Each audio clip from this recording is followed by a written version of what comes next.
285 জন আমাদের পিটিশনার রয়েছে, তাদেরকে প্রাথমিক বিদ্যালয়ের সহকারী শিক্ষক পদে তৎকালীন সার্কুলার আলোকে যে 10% কোটা ছিল তার আলোকে তাদেরকে নিয়োগ দেওয়ার জন্য নির্দেশ দিয়েছেন। রায়টা আমরা পেয়েছি আজকে, আমরা খুবই আনন্দিত।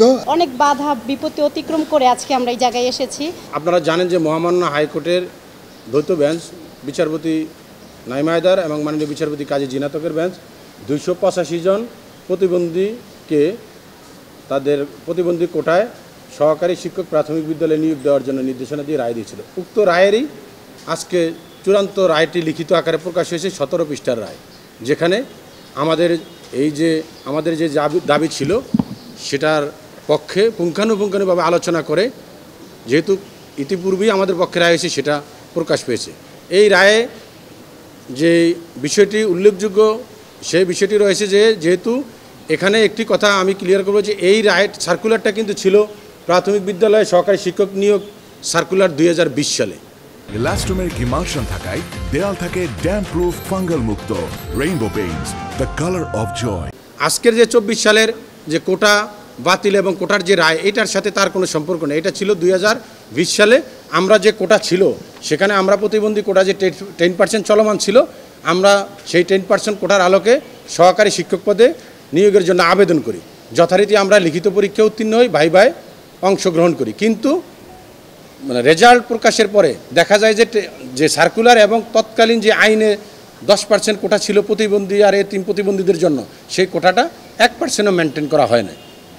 তখনই আমরা এই রিট পিটিশনটি দায়ের করেছিলাম।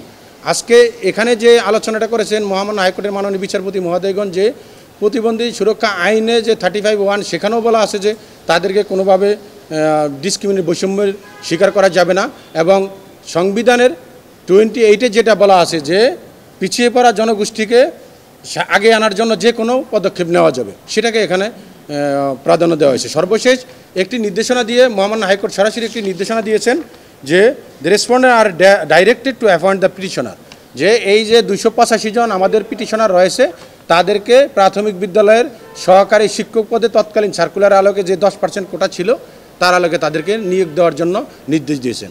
আর এই রায়টি রায় পাওয়ার থেকে, যেহেতু কালকে এটা পাবলিশড হয়েছে, ওয়েবসাইটে দেওয়া হয়েছে, 90 দিনের ভিতরে বাস্তবায়ন করার জন্য সংশ্লিষ্ট কর্তৃপক্ষের প্রতি নির্দেশনা দিয়েছেন। আমাদের যেহেতু রায়টা বাস্তবায়ন হয়েছে, রায়টা আমরা পেয়েছি আজকে, আমরা খুবই আনন্দিত। আমরা চাচ্ছি যে এই রায়টা দ্রুত যেন সরকার বাস্তবায়ন করে আমাদের এই প্রতিবন্ধী মানুষ আদালতের প্রতি সন্তুষ্ট জানিয়ে আমরা সরকারকে জানাতে চাচ্ছি যে এই রায়টাকে যেন অতি দ্রুত বাস্তবায়ন করে, এবং বিশেষভাবে মানবিক দৃষ্টিকোণ থেকে হলেও যেন আপিল না করে আমাদের যেন দ্রুত নিয়োগের ব্যবস্থা করা হোক। এটাই আমাদের প্রতিবন্ধীদের পক্ষ থেকে এটাই বলা। আর যে আমি আসলেই ভাবিনি যে সফলতা পাবো বা আমরা সফল হতে পারবো, কারণ অনেক বাধা বিপত্তি অতিক্রম করে আজকে আমরা এই জায়গায় এসেছি।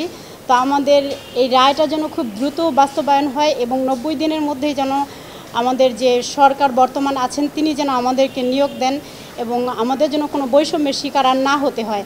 আর আমি ধন্যবাদ জানাচ্ছি সর্বপ্রথম আমার উপর আল্লাহকে, তারপর ধন্যবাদ জানাচ্ছি সিদ্দিকুল্লাহ স্যার, উনি আমাদের জন্য অনেক কিছু করেছেন, অনেক কিছু।